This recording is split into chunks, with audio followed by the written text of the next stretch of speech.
tunula mu kamera regereze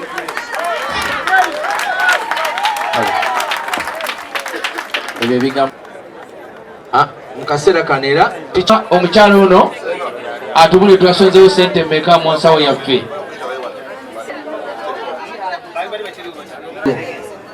Alo gundi onooba okole gundi gite olya kudde tente agite nyabo tatenti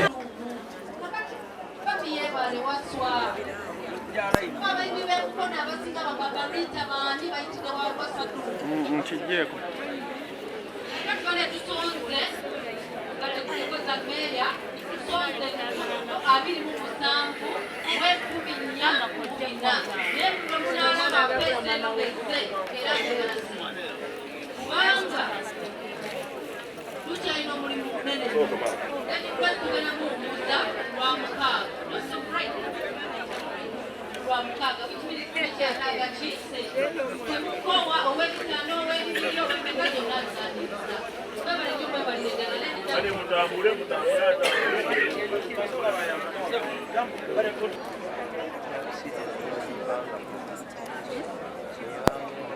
nakulumu soko jete njamani ya omukulu ndugga bamwe rampozi ngana baje bagala nayo yogo tumanyie tata ffe okitegeera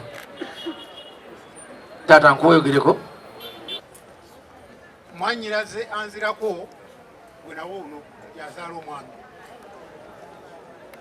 era fiiriddwa nnyo kubanga olwambikidde ekedemulako muzigirayo bamundaga ne banne ababiri emonembala babiri abafudde namupakisidenti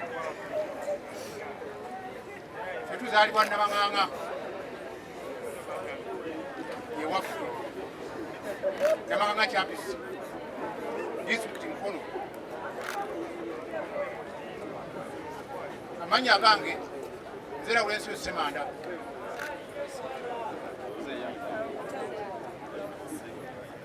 kale onako gwenawa anzirako gwakusatu gwenawa mukoddomi wange ono gwetuzaala omwana waffe oyo era olwabulidde essimu nga baginkubidde nakaabye nnyo ntuuse mulago ssaawa 4 nimulabako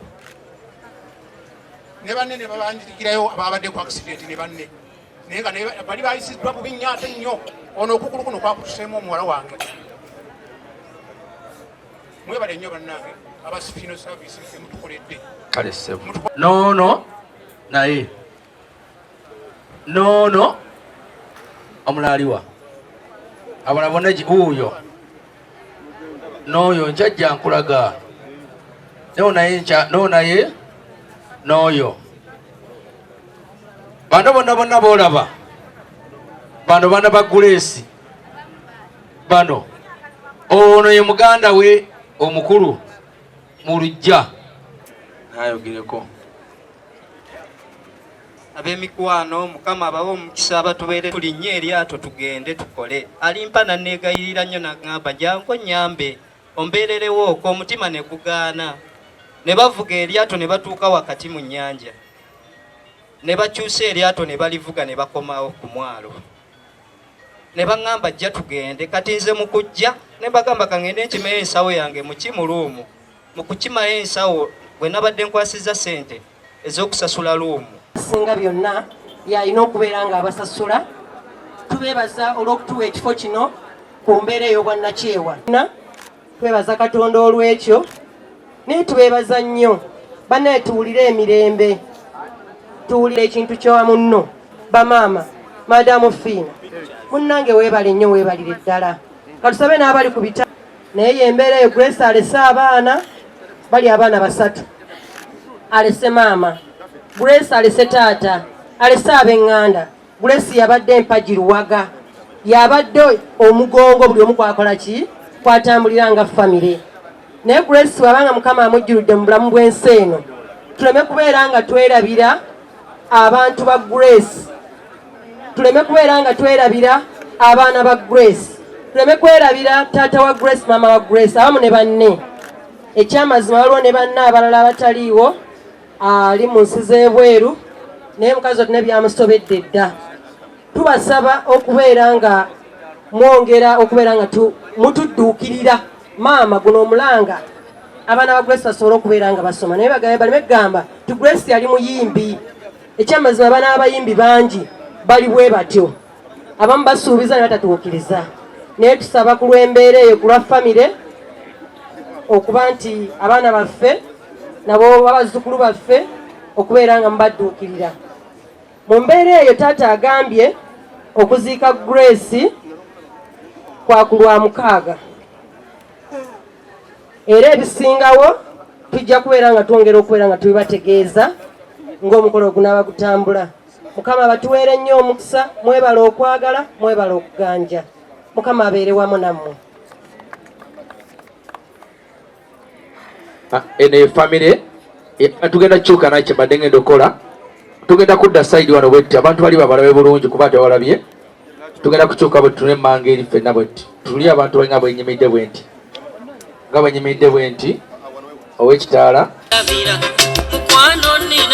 njagala kaggweko kubanga waliwo empeereza ulabagala kakasanja tifete ziritwawula wanirayira nti nno njagala kuba kati nina obusente era wanirayira nti nno njagala kuba kati nina kumanyi wanirayira nti nno njagala kuba kati ndiserebu buno obusente bwe nina newaga ugenda kukyanga sibulina n'amaanyi.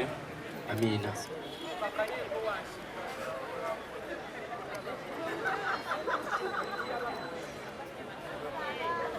Baza Mukama olwa Lady Grace ne bazadde baabamuzaala kuba ono music we Uganda wa mukisa just kuba ebitone bye Uganda bitandika butandisi kuweebwa kitiibwa. Maybe omukisa gwange gwalina Lady Grace. Abantu bangi bakola ennyimba ne zitamanyika n'ekinkabya zijjukira nga nsanze Lady Grace nga mugamba tukola akayimba kano nangamba izo ebyo byantama byebimu nga mugamba oluyimba lujja kuba lulungi nseerwagale nangamba byantama naye nebaza Mukama nti twakola oluyimba ne Grace ne lufuuka ensonga naye ekisinga okunkaabya ti Uganda yensi mwokubira oluyimba buli omu naalumanya.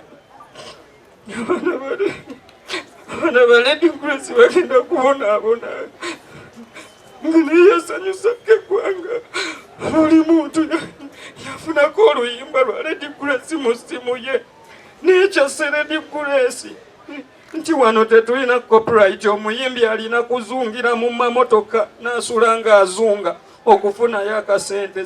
Ensendala omuyimbi ayimba hiti emu nga bw'olaba layira n'aba nga teetaaga kuddamu kukola kintu kyonna. Naye Lady Grace ekinkaabya amalala Lady Grace simanyi oba banaasoma nga mukazi wattu abadde mukozi ng'agenda ku mazzi n'atambulira mu lyato mu kufa okwereere. Naye mu nsi ky'omuntu gy'akuba hiti nga layira naba ng'akyalinya amaato g'akayiŋŋini okulisikinga obulamu bwe. Tewali ngeri ndala Grace gy'abadde asobola kufuna kasente okuggyako ng'azungira mu mmotoka. Mu Uganda tuyimbira obusente butono nnyo. Olina kuyimba shows 4 okuba ng'ofunyeyo akasente akasobola okuweerera abaana.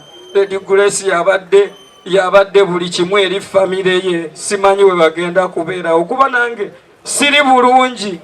Tetuba kufuna musajja yatukwatako ne Lady Grace gwe batta Edmond n'atuteekamu ssente. Twali tuyimba bulungi nga naye ensi etulemye nga Grace yaggwamu dde essuubi. Ayimbidde emitwalo 5 akooye.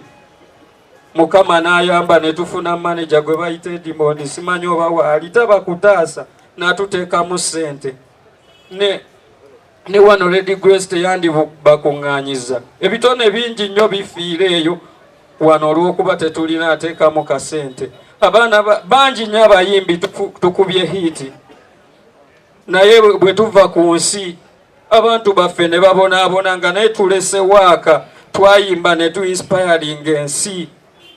Lady Grace nze ekisinga okunkaabya famire ya Lady Grace manyi we bagenda kubeerawo kuba bambi mukazi wattu abadde wuliriza abadde nga ku maato eryato lye batambulirako si mmeeri gano ge basaako kagundi ka yingini agembaawo anoonya kasente nga naye alina hiti mu ggwanga.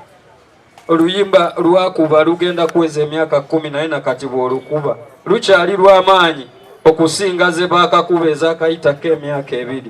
Neebaza nnyo Wuma okuba nti kati neebaza buli muntu yenna asobodde okubeerawo wano olwaleero mu budde buno bwe tulimu. Nensaba Mukama amuddizeewo kyasinga okwetaaga. Ne pulogulaamu za Grace zatatuukiriza tubeere bakiseeri abaana be tusobole okubakwatirako bambi. Kubanga sisobola kweyama nti nja kukola kino ne kino. Naye nsaba Mukama nsobozese bye nnaabanga nsobodde mbikolera abaana ba Grace. Kubanga mpulira bubi kuba ndi maama. Era buli mukyala nsaba osale mu ddiini y'Omukama atuweeyo akadde.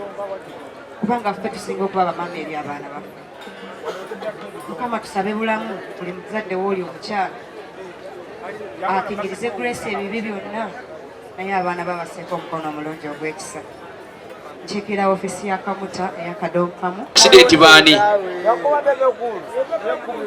okitegeera Nuga n'afaayo n'agenda ku mmotoka bonna nga nabagamba nedda nzeka nnumbeyo emmotoka ng'eri wansi atandika okugyayo omuntu omukoomu bwe yakwatidde Grace bw'ati